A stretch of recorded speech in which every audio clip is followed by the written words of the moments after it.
Okay, so today we're going to revisit the braiding on a disc. For this pattern we've got 16 cuts in this cardboard disc, and this disc is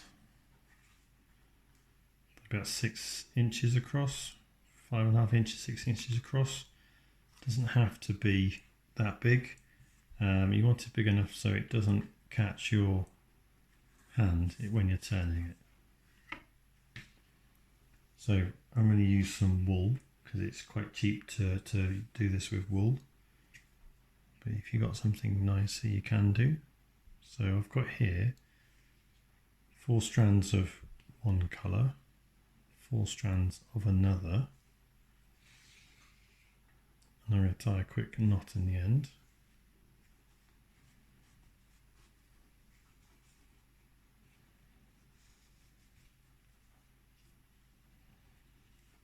There we go. I'm going to put this through this hole here.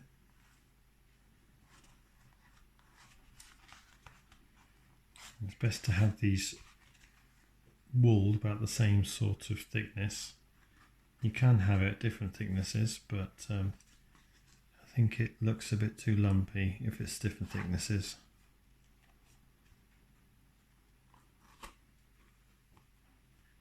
So this is a simple pattern of a kumihimo braid.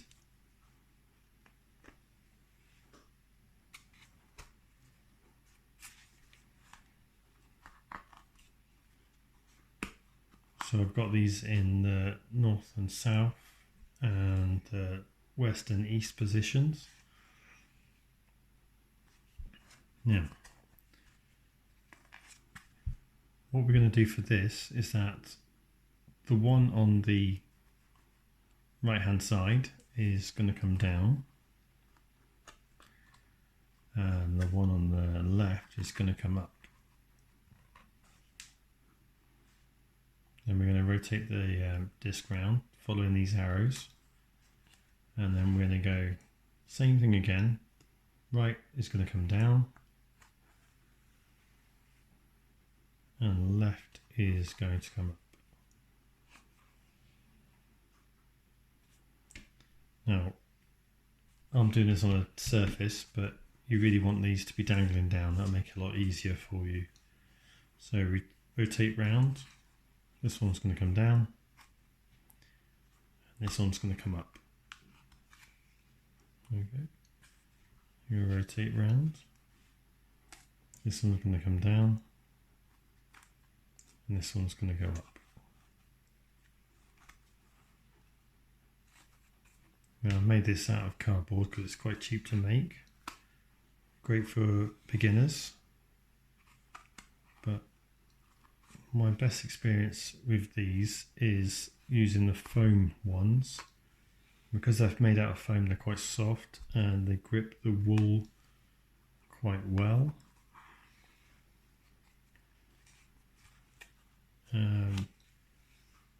They also come in different gaps around the sides, like 32 and 64, I think it is. I've just got 16 in here because it's a really good one for this pattern.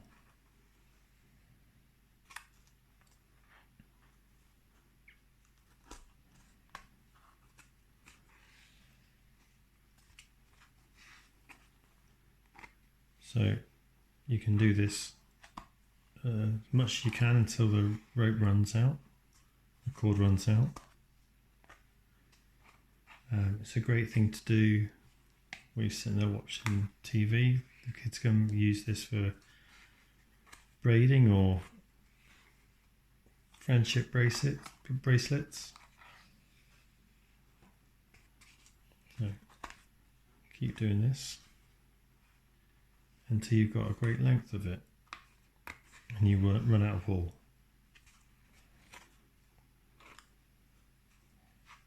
So I'm going to come back in a minute when I've done a good length of it and I've run out of wool and show you what the pattern looks like.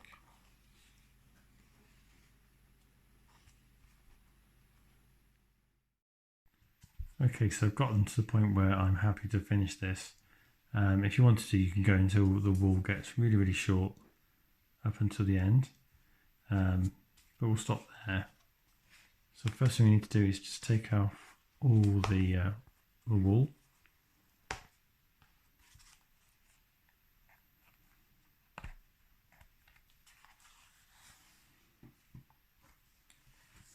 Like that. Now we can either put another knot in the end, or we can do something else, which I'll show you now. So I'm going to use a different piece of wool just to show you what's happening. So we're going to make a short end here, make a loop and keep a long end. Okay. So what I'm going to do is I'm going to pinch that there with this thumb. So there's a short piece, there's a long piece. I'm going to wrap the long piece round multiple times. So as I wrap them round, I'm going to slowly move in that direction away from the short end.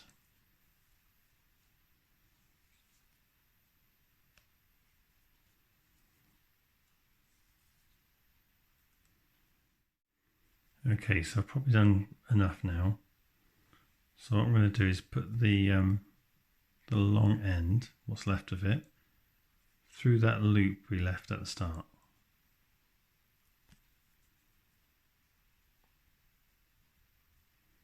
There you go. So you can see the long end's been wrapped around and gets to the end, it's going to go through this loop. And the magic bit is when you hold this short end and pull it, it's going to catch that loop and it's going to hold the long piece that we've been wrapping around. So at the moment it's here and we're going to keep pulling until it gets to about there. There you go, so that's roughly in the middle. So I'm going to cut here and cut there, and then what I'm going to do is just cut the braid.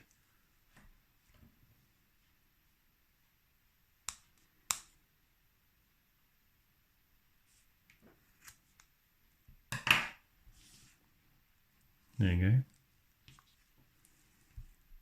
So there's our string, our braid.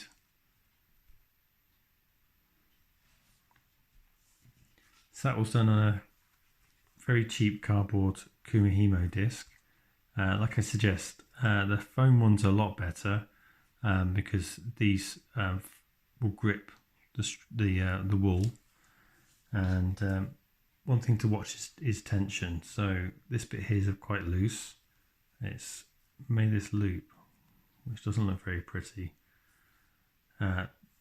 This bit's quite good, and then what I've done right at the end, I've gone and pulled it quite hard, so it's the tension's quite tough, and that's made this sort of pattern where the white is quite small, where this bit in the middle is quite good. So foam boards are the best ones. Cardboard ones can be made at home, just for a little project. So yeah, hope you enjoyed the video, and give this a go. Thanks for watching.